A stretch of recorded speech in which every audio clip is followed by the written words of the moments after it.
Hola a todos, soy De Todo Un Poco y bienvenidos a mi canal.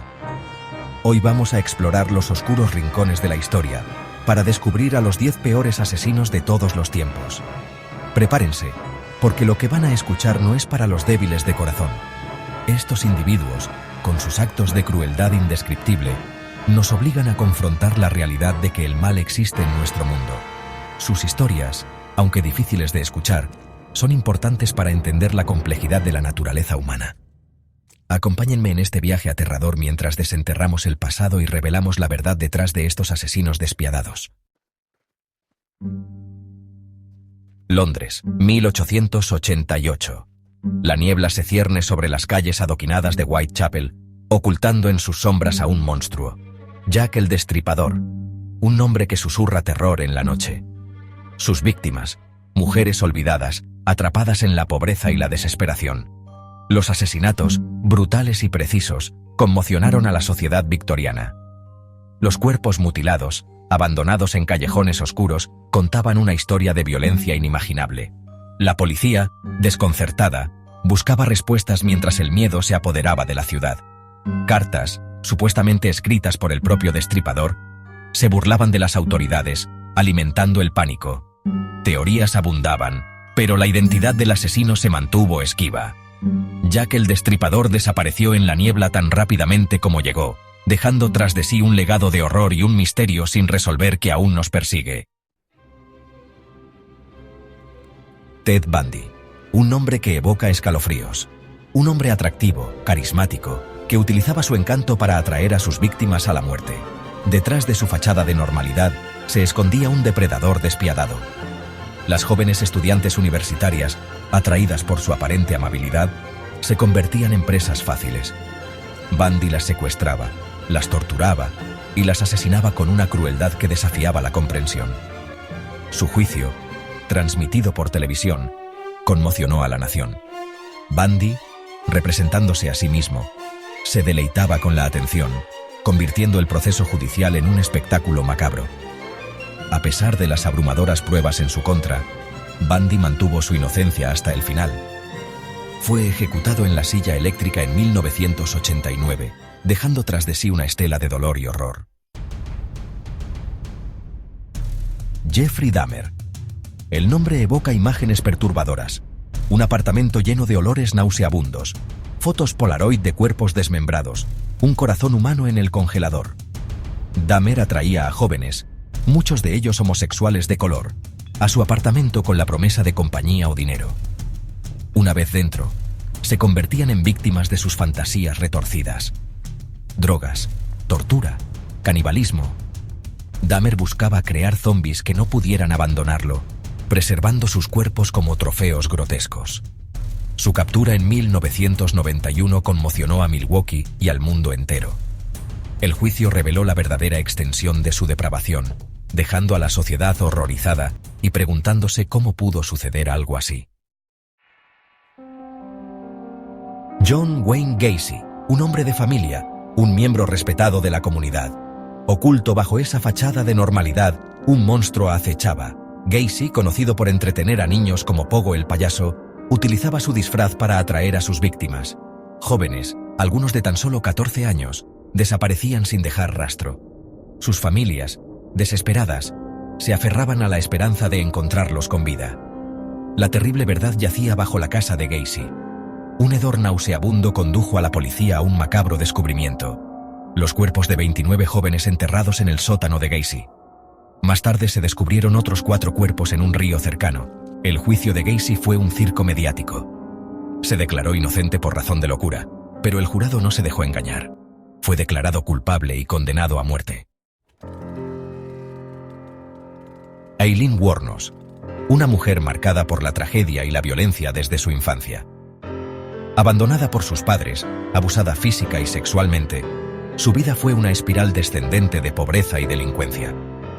En 1989, Wuornos comenzó a trabajar como prostituta en las carreteras de Florida. En el transcurso de un año, mató a 7 hombres, todos clientes suyos. Su método: disparos a sangre fría. Wuornos afirmó que actuó en defensa propia, que los hombres la habían violado o intentado violarla. Su historia Una mezcla tóxica de trauma y violencia planteó preguntas incómodas sobre la victimización y la venganza. El juicio de Wuornos, marcado por su comportamiento errático y sus cambiantes declaraciones, la convirtió en un fenómeno mediático. Fue declarada culpable y condenada a muerte. Adentrémonos en las sombras de los Andes, donde acechaba un monstruo, Pedro Alonso López.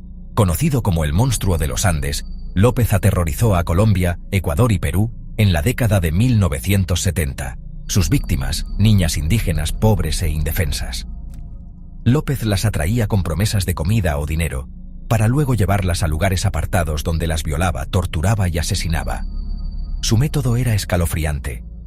Estrangulaba a sus víctimas mientras las miraba a los ojos, creyendo que el momento de la muerte capturaba el alma.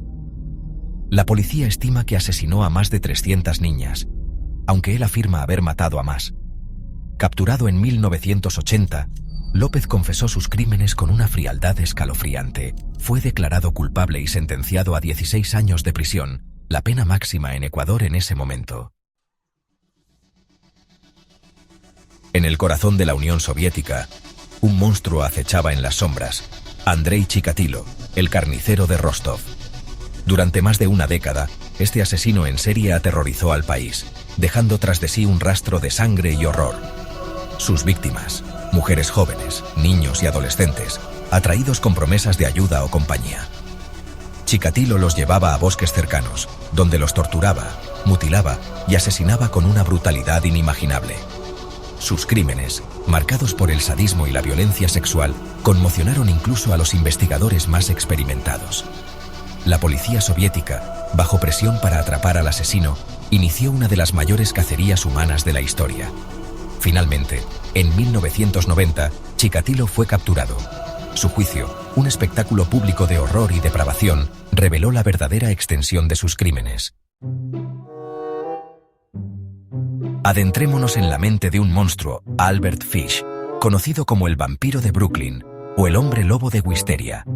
Sus crímenes, marcados por el sadismo y la depravación sexual, aún nos perturban hasta lo más profundo de nuestro ser. Fish, un hombre solitario con un apetito insaciable por la violencia, se aprovechaba de los niños, a quienes veía como objetos de su retorcido deseo.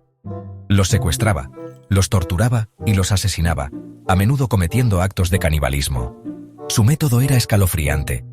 Enviaba cartas a las familias de sus víctimas, describiendo con detalles macabros cómo había asesinado y devorado a sus hijos. Estas cartas, llenas de remordimiento y delirios religiosos, son un testimonio de su locura. Capturado en 1935, Fish confesó el asesinato de Grace Budd, de 10 años, y otros 2 niños. Su juicio reveló la mente de un psicópata, un hombre consumido por sus impulsos más oscuros. Charles Manson. Un nombre que evoca imágenes de locura, violencia y la oscura cara de la contracultura de los años 60. Manson, un músico frustrado con delirios de grandeza, se convirtió en el líder de una secta conocida como La Familia. Manson, utilizando manipulación y control mental, convenció a sus seguidores de que eran soldados en una guerra racial apocalíptica. Sus órdenes, llevar a cabo una serie de asesinatos brutales que conmocionaron al mundo. Las víctimas, Sharon Tate, actriz embarazada y esposa del director Roman Polanski, y otras 6 personas, asesinadas en 2 noches consecutivas en agosto de 1969. Los crímenes, marcados por la violencia gratuita y el simbolismo macabro, conmocionaron a la nación. Manson, aunque no participó directamente en los asesinatos, fue declarado culpable de conspiración para cometer asesinato y condenado a cadena perpetua. Estos asesinos han dejado una marca indeleble en la historia, recordándonos la oscuridad que puede habitar en el corazón humano. Sus historias nos desafían a confrontar lo inexplicable, a buscar respuestas en un mundo donde el mal a veces parece no tener sentido. Es importante recordar que estos casos, aunque extremos, son un recordatorio de la importancia de la justicia, la compasión y la comprensión. Debemos aprender del pasado para construir un futuro donde la violencia y el odio no tengan cabida. Si te ha gustado este video, no olvides suscribirte y activar las notificaciones para más contenido como este. Gracias por acompañarme en este viaje a los rincones más oscuros de la historia.